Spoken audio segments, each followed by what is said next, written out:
Hello, in this video I'm going to show you how to do clutch control in reverse gear up a hill. So let's get the car turned on and let's get straight into it. So if you haven't seen my other videos on clutch control, I'll put a link to them around this video. But 8 years ago now, I came to the same area I'm in now, on this same hill, and I made a series of videos about how to move off using the clutch.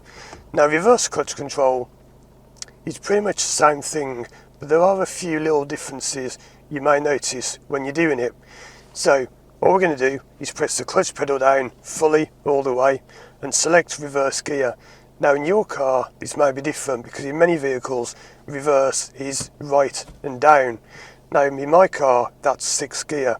So in mine you have to lift up this little lever and push it left and up beyond 1st gear into reverse.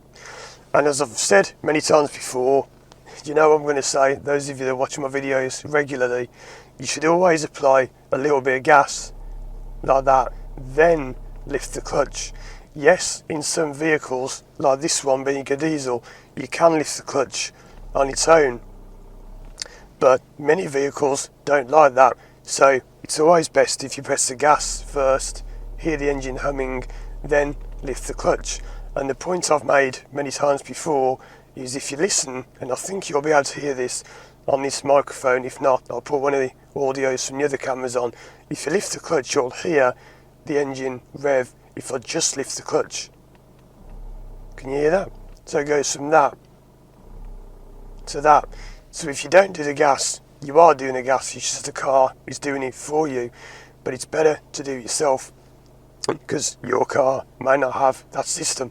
So we press a little bit of gas, a little bit of clutch, and you want the car to lift at the back, so you should lift up a little bit into the air like that, but not too much. If you have it too high and it goes like that and it's starting to creak and strain, that's putting too much strain. You notice the way the car went really far down. I hope you can see this. I'll probably be showing you this at the rear camera, because the rear camera you'll be able to see the movement of the car. So like that is about where the clutch should be. If I do too high, it's too high like that, and it goes right the way down, you should be able to see that movement on the rear camera, how much the car is dropping down.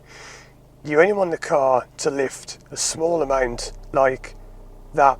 Again, this is different in different vehicles. When you've done that, all you need to do after you've checked around and make sure it's safe, I'm going to release the handbrake and the car goes back like that. Now what did I do wrong there? Did you notice what I actually did wrong? I'm going to do it wrong again, and I'm doing it wrong in a good way, which you'll understand in a moment. If I do that again, what am I doing wrong here? Have a look at what I'm doing. What am I doing wrong? Why have I just failed my driving test? Because I wasn't looking backwards. You must, when you do this, be careful that you do check all around. And I know there's no one around here because I can tell from looking, but on the driving test specifically, they want to see you looking back like that. Then you go backwards, just wait for this car to pass. If you go back at all on a driving test, and this is based in the UK, if you do this, so I do know there's no one around because I'm checking, but the way it's marked is if you do that, you failed instantly. You must be looking back, set the pedals, handbrake off, and then be looking around regularly. Now all I'm doing with my pedals is I'm pressing the gas down a bit more as the clutch comes up a little bit more. So it's gas, clutch, gas, clutch, gas, clutch, as you'll know from my videos. So gas goes down, clutch comes up. I'll wait for this car to go, check all around. I press a bit more gas so it revs a bit louder. Then I do my clutch up a tiny bit, handbrake comes off, and I hold the car still by putting the clutch down, then lifting the clutch up 1 millimetre, down a millimetre, hold still, up a millimetre, moves, down a millimetre, up a millimetre, down a millimetre, up a millimetre, down a millimetre, up a millimetre. Now I know that people watching these videos might say, well, that's ruining your clutch. You need to understand, this is for people who are practicing clutch control. You would not normally ever do that in a car. You don't normally just go up, down, up, down, up, down for no reason. Because I know a lot of people who watch these videos. So why do you teach people to do things like that? It's to get the feel of the biting point. It's no good saying to people, just find the biting point and go back. They won't know where it is. So we do these exercises to help you find the biting point. So we do gas, rev the engine, clutch, find the biting point. Make sure you look all around and looking back before you go. When the handbrake comes off, one of two things could happen, or one of three things. You might move backwards, you might stay still, or you might roll forwards. If you roll forwards like this, because this often happens when people are new to it, they do this. Oh, I'm going forwards. That's because your clutch was too low. People often think it's the gas, to say you've got to rev the gas more. You can rev the gas all you want. You won't stop you rolling forwards, because that's not how it works. It's the clutch that stops you rolling forwards. Because remember, the clutch engages the engine to the wheels. So I do gas, rev, I do clutch, there. Now if I get it to about there, and then I take the handbrake off, see how the car doesn't move? It moves a little bit, it's not really moving much at all. It's pretty much dead still. That's when the clutch is just on the biting point. You don't want it there too long, or that will start to really ruin your clutch. You want it to be moving so the energy is passing through your clutch and not destroying it. So it's okay to be still for a couple of seconds, but you don't want to sit with it still for a long time, otherwise you get a smell in the car like burning fish and metal mixed together. It's horrible. So that's all you do, clutch up, clutch down. Now, when you're reversing, it's fair to say that that's the automatic brake. In case you wonder what the creaking is, this car's got an automatic brake. So if I show that now, I'll hold the brake pedal down, I'll release the handbrake, and there is a car coming down the road behind, so I'll just wait for them. But this car has a system where when I release the brake pedal now, it will hold itself still for 2.5 seconds. Then it rolls. So you can use that system if you've got it. It's called hill assist, hill start, hill hold. It's got many different names. If you've got that, what you can do is you can do it in a totally different way. You can take the brake off and then just set your gas, set your clutch, and back you go. It's much easier with that system.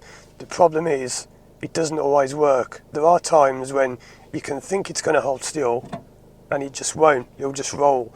And in the car that I'm in, this is a Ford Fiesta Mark 8, is it? Mark 7, Mark 8. There isn't a light on here to tell you if the hill assist is going to work. A lot of cars have a light comes on with a picture of a car on a hill, but this one doesn't. There's a brand new Fiesta just coming out. I think that might have it put in because it's got a whole new instrument display. But anyway, I digress. So the point of all this is you do gas, clutch up, but there is rarely ever a time when you would do this and have your clutch fully up. If you have your clutch fully up, you go flying back. It's too fast, okay? So that's what I was saying before. I'm just going to go forwards a bit so I can start on this part of the road. Because I'm thinking here you can probably see me quite well and see my feet quite well. I know from filming on this road before that if I go too far down into the shadows, it's harder to see what's going on. So the main things are you do reverse gear, gas, clutch high, so the car lifts a little bit to the back. The handbrake is released and then the clutch stays around the biting point or goes above it. It shouldn't go much below the point, otherwise you're going to start rolling forwards. But if you're going backwards too fast, you dip the clutch slightly to kill the speed. There is rarely a time ever when reversing that your clutch should be up all the way, because you simply don't need it to be up all the way. If you do, you go flying backwards. So I don't think I've hardly ever reversed a car with the clutch fully up in reverse. There are occasions, like if you're on a long flat straight road, you need to reverse a lot because you're in a meeting situation where the road's too narrow and one of you has to back out of the way. But it's quite rare you would ever have your clutch up all the way in reverse. So clutch down, reverse. And one good point as well is don't look at your feet. A lot of learners do this, like clutch, reverse, and as soon as you stare in here, they're missing all that's going on around here. So when you do it well, it's just looking around as you do those things.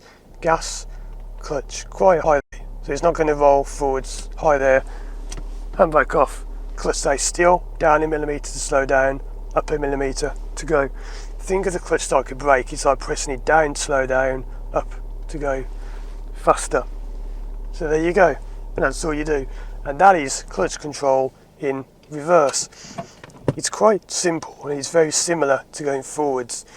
One of the differences I mentioned before is that sometimes reverse can feel different. So when you move off in first gear, it can feel as it normally does. Sometimes in some cars, I used to have a Ford Focus that felt different. When you went to reverse, it just felt much, much stronger in reverse than going forwards. So do be aware that there can be slight differences with how it actually feels when you reverse a car. But I'm going to turn the engine off for now. That's all you need to know really about clutch control in reverse.